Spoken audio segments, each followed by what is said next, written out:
What's up everyone, I'm a total dork, and today I'm going to be talking about what makes a good boss zombie.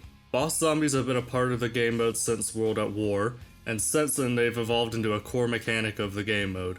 Just for clarification, when I say boss zombie, I'm not referring to the bosses that are tied to the Easter eggs. I'm not talking about things like the Keeper on Horizon Drac or the Dragon from Garage Krovi. The boss zombies I'm talking about don't have anything to do with the Easter egg, though what I say can apply to them in most cases. I'm talking about the boss zombies that appear during the normal round-to-round gameplay. It could be within a normal round like the Panzer from Origins, or on a special round like Hellhounds.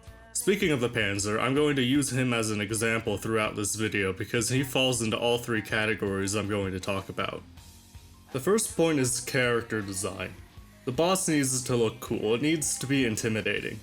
And this is something that most boss zombies get right.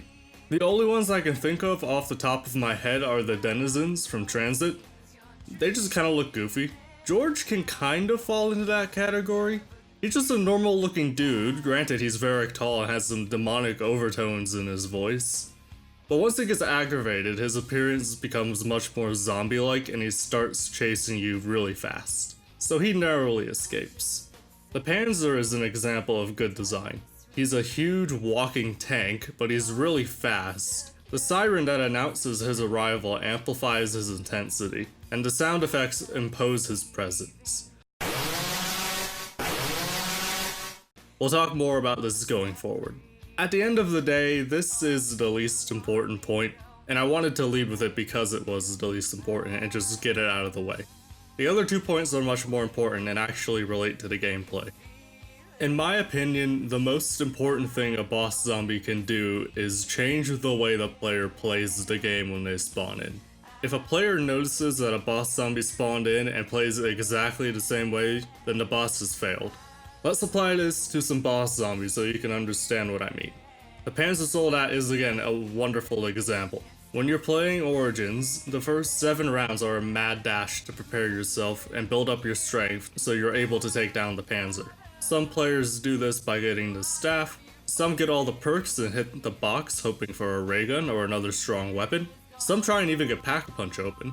You get the picture. Every time you play, the first 7 rounds are intensely optimized in order to defeat the Panzer. The second encounter goes a bit better and the third is usually pretty straightforward. Though that's not to say they become irrelevant after the first few encounters. The Panzer is still the top threat when he spawns in, no matter what round. He can down you at almost any time unless you have a fully charged shot from the staff ready to go. Another good example is the Pentagon Thief from 5. While he's not as popular as the Panzer, he does fit this role very well.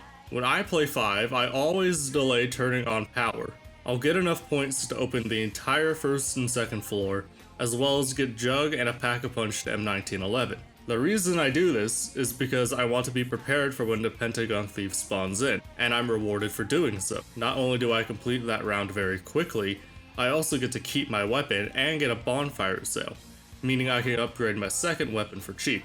Even if that weapon isn't very good, I can use it until around 20 or so Pack-a-Punched, or until I get something better from the mystery box. An example of a boss that doesn't pressure the player is the Gangrenes?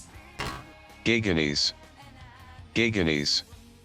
He's the guy with the 6 arms on Ancient Evil. When one of them spawns in, the way I play doesn't change. The only time I'm ever bothered by them is when they blind you with a shield blast. Occasionally I'll have to dodge a spear, but that's not something I always have to think about. While playing, I'm not setting up to take them down, though in all fairness, that has to do a lot more with how Black Ops 4 handles specialist weapons. There's no inclination to have an optimized setup for the first encounter because you spawn in the game with a specialist weapon that's more than capable of taking them down. Even without using specialists though, they're not a huge problem providing you have an assault rifle with enough ammo to take them down. Speaking of taking them down, let's move on to the third point, which is exactly that. How the players take down the boss. The boss should pressure the player to play differently, but the best of the best also make the player use different tactics to take them down. How does the player defeat the boss? If you just shoot the boss a lot without a whole lot of thought or strategy, that's a pretty boring boss. Ideally, the way the player takes them down is different than the way they defeat a regular horde of zombies. Let's go back to the Giganese. The way you take him down is just by shooting him. There's no real strategy involved. He is nothing more than a giant bullet sponge with a shield that can occasionally get in the way. Without his spear and shield, he's essentially just a bigger zombie with more health.